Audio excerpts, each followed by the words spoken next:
Hello, children. I welcome you all once again in my class. Children, in my last class, I had provided you the complete explanation of the poem The Road Not Taken, composed by Robert Frost. Those who hadn't seen it can go in the playlist of our channel, Learn in Hindi, and find the complete explanation of the poem along with the summary and literary devices. The link of that video is also available in the description box of this video which is before you today. Dear students, today we are going to study the exercises based on the poem. First of all, we will discuss the section thinking about the poem. Question number 1 is, where does the traveler find himself? What problem does he face? The answer to this question is, question ये है कि traveler खुद को कहाँ पाता है and what problem does he face? उसके सामने कौन सी समस्या है? Dear children, after reading the poem, this fact is quite clear in the beginning that the traveler finds himself on a point from where two roads have been diverged and both the roads are leading inside the forest. Now, what problem does he face? The problem faced by him is the great confusion which he faced there. He could not decide which road to travel upon. Traveler खुद को एक ऐसे point पर पाते हैं जहां से दो रोड डाइवर्ज होते हैं और दोनों ही रोड्स फॉरेस्ट की तरफ लेके जाते हैं. उसके सामने जो समस्या है वो है कि उसे ये नहीं समझ में आ रहा है कि कौन से रोड को वॉक किया जाए और कौन सा रोड उसके लिए बेहतर रहेगा. Now question number 2. Discuss what these phrases mean to you. इन फ्रेजेस का क्या मतलब है? आपके सामने 5 फ्रेजेस हैं. पहला है अ येलो वुड. यहाँ अ येलो वुड का क्या मतलब है? तो बच्चों, जिस स्टूडेंट ने लास्ट क्लास में पोएम की एक्सप्लेनेशन देखी होगी उसे ये समझते देर नहीं लगी होगी कि अ येलो वुड का क्या मतलब है. Here would means forest and the term yellow here has been used to describe the season, and that season is of autumn. Autumn means पतझड़. पतझड़ के समय जो वुड का लुक होता है उस इमेज को हमारे सामने रिप्रेजेंट करने के लिए नैरेटर ने, पोएट ने वर्ड यूज किया है a yellow wood, which gives us the idea that it was the autumn season and the wood was full of fallen leaves. You can say it foliage. Now, what does this phrase mean? It was grassy and wanted wear. पिछले class के understanding के आधार पर आप समझ गए होंगे कि what was grassy?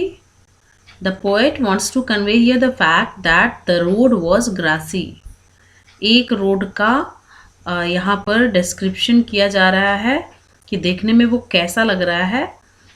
यहाँ पर फिर से इमेज क्रिएट करने के लिए पोएट ने इस फ्रेज को यूज़ किया है. Grassy means full of grass. Road कैसा था? पूरे उस पर घास उगे हुए थे. And wanted wear means after looking at the road one could feel that they should walk upon it. ठीक है, रोड का लुक कुछ ऐसा था जिससे देखने वाले को लग जाता था कि this road needed to be travelled upon. इसी रोड पे जाने की जरूरत है. Now question number 3 is the passing there. The passing there here is the act of the passengers passing through that road. तो इस थर्ड फ्रेज का क्या मतलब हुआ? The use of the path by passers bye.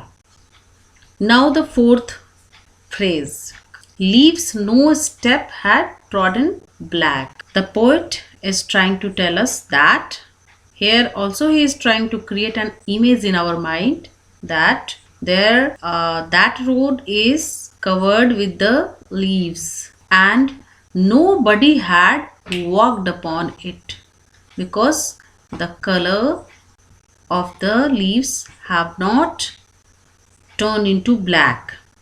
ठीक है ना? क्या बता रहे हैं कि लीव्स जो है वो ब्लैक नहीं हुए हैं क्योंकि उस पर कोई वॉक नहीं किया है. अगर कोई उस पर चला होता तो वो ट्रॉडन हुए होते, वो कुचले होते और वो क्या हो चुके होते, ब्लैक. तो the narrator wants to give us the fact that the leaves had not changed their color. They had not turned black because few people had stepped on them. Now, the last phrase, how way leads on to way. This phrase means how certain decisions one makes in life could pave the way for many other decisions. इस phrase का क्या मतलब हुआ कि किस तरह से कुछ खास डिसीजंस होते हैं जो हमारी लाइफ में हमें दूसरे और डिसीजन लेने के लिए बाध्य करते हैं. मतलब कुछ सर्टेन डिसीजंस हमारे लाइफ पर लॉन्ग लास्टिंग इफेक्ट डालते हैं. Okay, and that knowledge, if you link this phrase with the poem, कि ये जो नॉलेज है ये पोइट को है, मीन्स पोइट को पता है कि उनके द्वारा जो लिया जाने वाला निर्णय होगा उसका उनके जीवन पर बहुत गहरा असर हो सकता है. Now let us discuss question number 3. Is there any difference between the two roads as the poet describes them in stanzas 2 and 3 in the last two lines of the poem? अब दो रोड्स के बीच में दोनों कैसे दिख रहे हैं या फिर दोनों ही के बारे में पोइट का क्या आइडिया है, स्टैंजा 2 and 3 में पोइट ने उसको एक्सप्लेन किया है, एक्सप्रेस किया है. इन stanza 2 we find the poet saying that the other road had the better claim.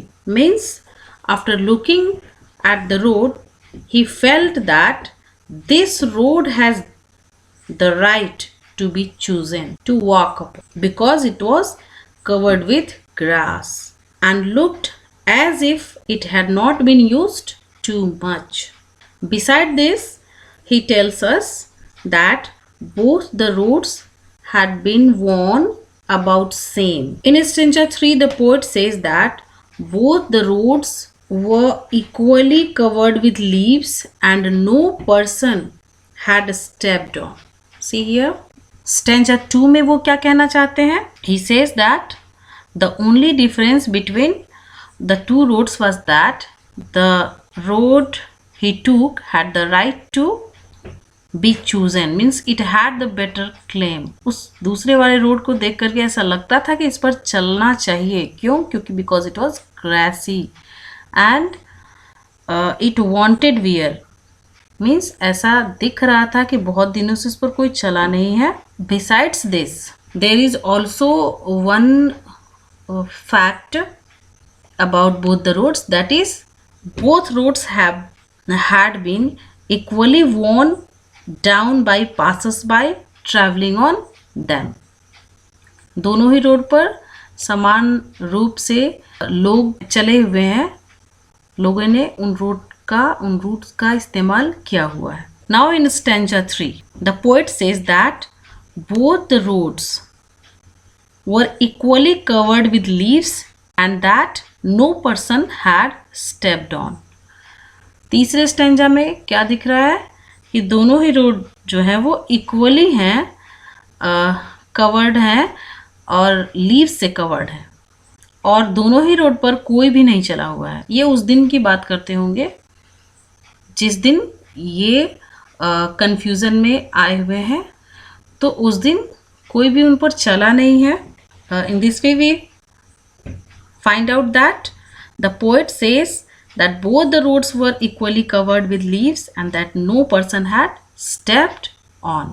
Now we have to get the answer of the second one. In the last two lines of the poem, is there any difference between the two roads? After reading the last two lines, it is quite clear. You can see here, I took the one less traveled by and that has made all the difference. क्या कहना चाहते हैं? He wants to say that there is a difference between the roads, the two roads, because he took the road that was less traveled by other people, and that made all the difference to his journey. Now, question number 4. What do you think the last two lines of the poem mean? Looking back, does the poet regret his choice or accept it? आपको क्या लगता है last के दो lines में poet का मतलब क्या है, वो क्या कहना चाहते हैं? Looking back, does the poet regret, क्या वो पीछे की घटनाओं को देख करके पिछले अपने जो डिसीजन को उन्होंने लिया था उसको देख करके रिग्रेट करते हैं, पछताते हैं और एक्सेप्ट करते हैं, या फिर उसको उस डिसीजन को जो लेस ट्रेवल रोड को चूज़ करने का डिसीजन था उसको एक्सेप्ट करते हैं? तो आइए देखते हैं एक बार फिर से लास्ट टू लाइंस को। यहाँ देखिए, I took the one less travelled by and that has made all the difference. This phrase making all the difference proves that he is not at all regretful. वो बिल्कुल पछताते नहीं हैं, क्योंकि यही वो वजह है जिससे उनकी लाइफ में डिफरेंस आया है। The last two lines of the poem mean the acceptance of reality.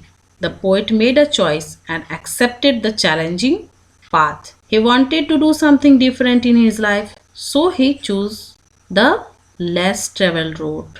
It's in this way it is clear that he doesn't regret his choice. Now, the second exercise. Have you ever had to make a difficult choice, or do you think you will have difficult choices to make? How will you make the choice?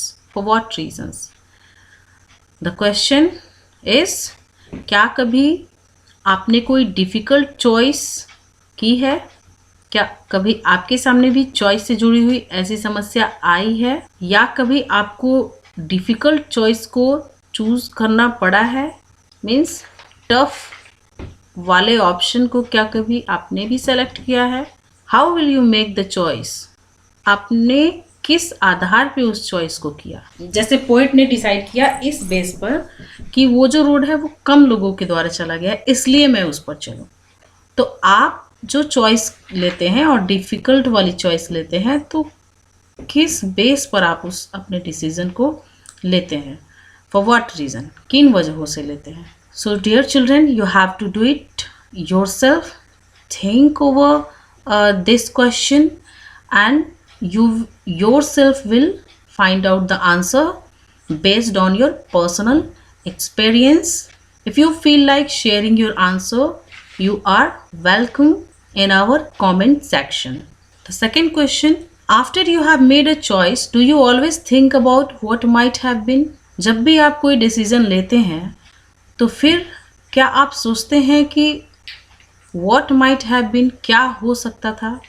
और do you accept the reality, means आप अपने लिए हुए decision पे पछताते हैं कि मैंने ऐसा ना करके वैसे किया होता, यानी जिस तरीके को छोड़ दिया, यानी आपने जिस रोड को लिया उस रोड को लेने के बाद आपने जिस रोड को छोड़ दिया उसके बारे में सोच सोच के पछताते हैं, या फिर आप वास्तविकता को एक्सेप्ट करते हैं कि you are on this road and this road is the road towards the success.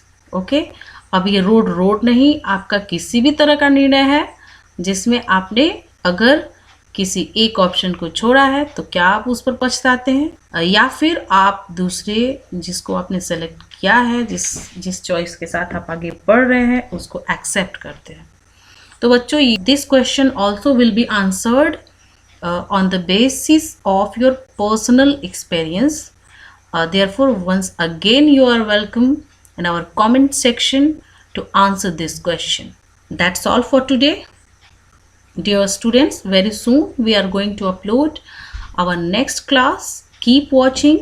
Thank you and have a nice day.